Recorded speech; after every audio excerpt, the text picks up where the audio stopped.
Starting in local news, in the presence of the Assistant Undersecretary of the Ministry of Information, Saud Al-Khaldi, a memorial ceremony for the late educator Aziza Mohammed Al-Bassam was held.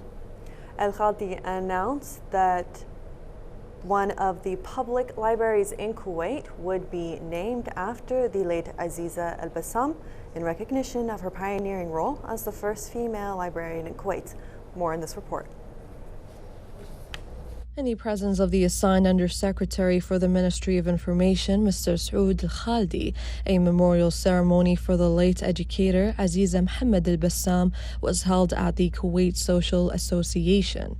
As the late Aziza was the owner of the idea of establishing the first women's library in the country in 1966 and was based in Desma area, where she spent more than 4 decades until she moved to supervise the second women's library in Ermethia in 1992, as she also had many books documenting the crimes of the Iraqi invasion on the state of Kuwait and its history of establishment of libraries locally, in addition to its active role in organizing the Women's Conference held by the Cultural Association in 1975, as she was invited by the international bodies and Women's Association from various countries.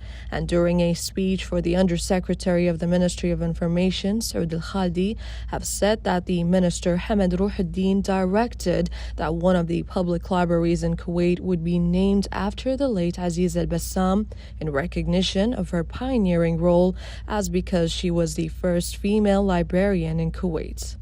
Aziza Al-Bassam, one of the most important activists in Kuwait. She worked consistently trying to improve the woman rule on one hand and developing the role of libraries on the other. Really, we lost a distinguished person. May Allah have mercy on her. From the Kuwaiti Social Association, this is Yaman Ramadan reporting to you from KTV2 News.